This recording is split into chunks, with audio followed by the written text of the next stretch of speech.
Assalamu alaikum warahmatullahi wabarakatuh ta'ala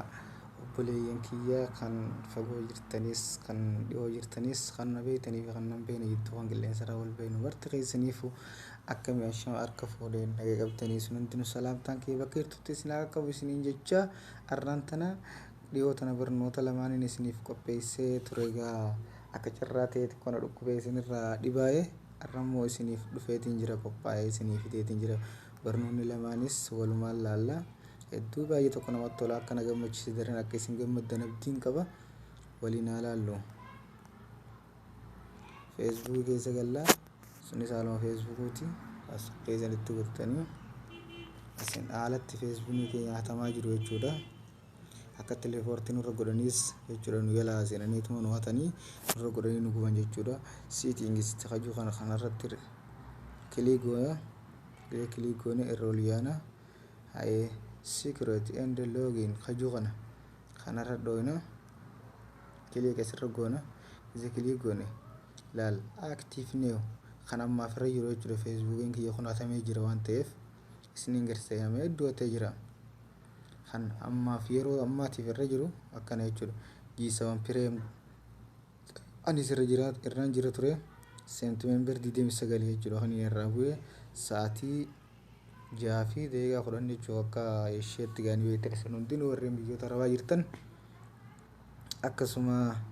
haalaan lugamii waliin annasaa kan akkatti firraa eenyu amma jechuudha galgaluu irraa eenyu yoo inni taa'e riipoortiin irratti godhannu gubuu sin dandeen asuma laal gubbatana ni gartanii si'a alqayyuu kana kanarratti kiliik goona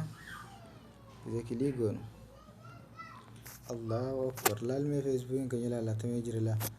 ogumee qatame G7 Prime lamaan kiyya waan ta'eef G4 Galaxy G4 kun ta'ee jira Galaxy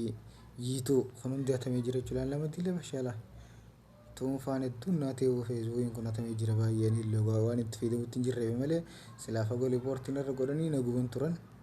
kanaafuu jechuudha akkam gooneef irraa eeyinu asuma irra dhoyna tuqaa sadii hin tane jechuudha tanarra kilii goona maal nu fida bakka logo secure account khajuu kana diimneeti login inni kanarratti dhoyna haqamee jira kanarra dhoyna haqamee jira akkatti jechuudha kana guutuu isaa akkanatti tuquma sadii irratti dhoyne hundaa hinnee ilaa hanga jii keenyarra geenyutti numa hinnaa jechuudha ofitti hin dhiibnu ganaa isinis jechuudha si deebisuu hin danda'u si deebisuus numa goota si gubuu sin danda'u jechuudha barnoonni keenya kana hedduu namatti tola akkasuma barnoota yeroo dhufaatiif illee isinii qophiidha ammaasis gaa tokkoo fi barnoota lama yeroo saniif kan hin qabadde isinii dhufe achi dachaanu irraa deebina hayya asuma irratti manuma kana keessa jechuudha siitingii kana keessa ol yaana profile postings khajuu kana kanarratti kilii goonaa jechuudha isa kilii goone hayya feesbuukiin keenya warreen hedduu jira kan jechuudha feesbuukiin isaa friendiin 5,000 guutee namni ittiin ergadha jee aadiin itti godhadha jee hin dandeenye jira waan ta'eef saniifuu maal godhachuu qaba akka namni hundi irratti godhatee waan isin gallakkisu posti godhe ilaaluu danda'u filooyingi godhachuu keenyaaf maal godhuu qabna sirra jira jechuudha gisa kaa filooyingi hin ta'in friend khajuu kanarra jira jechuudha gisee police post isaa jiru kana gisee kana seenne tokkoffuma gubbaa ana kana jechuudha kana gisee asitti jechuudha eessarratti ol qabna poplis khajuu kana kanarratti dhoonaa jechuudha amma kamirra jira friend khajuu irra jira jechuudha friend hanga 5,000 guutamee ala walii nam tokko sirratti argachuu danda'u guutamee jaan nama saniin gisee namni aadis godhu saniif akkam godhuu qabna asirratti ol dhoonaa jechuudha asirra kiliik goona laal fakkiin si garsee jira we can say you flowing on your timeline ja asirratti jechuudha duraan barreeffama kana fidee jechuudha laalamma gubbee isin garsiisa ol deebi jira laafirandi hin garsiisa jechuudha asirra gisa dhoyne ta'ee jira jechuudha namni hundi flowingii godhachuu danda'a haala kanaan barnoonni keenya har'aan tanaa kana kan isa dhufuufis jechuudha hedduudha kan qopheessine jirru yeroo jalqabaatiif kutaa tokkoffaa dheengadda gaasinii fakkeenya godheetiin ture jechuudha yeroo sanii barmee hedduu turre jira torban ta'ee jirra sanuma haaluma yerootii fi xiqqoon dhukkubeetiin isin irraa ture barnoonni arrab qabanne kanuma kan biraatiin hanga walitti deebinutti nagatti ilaalmee kan biraa isin garsa Facebook kiyya kan biraa logoot godhee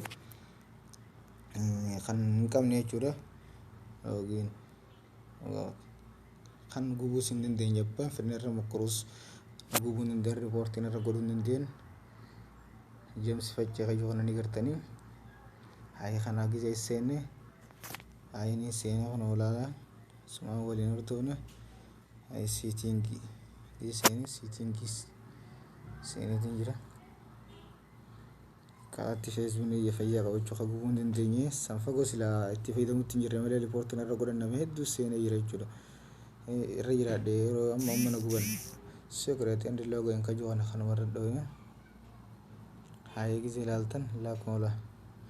Samsung Galaxy J7 Prime 2 khiyyuma kanarra jiraachuu active ilaalnee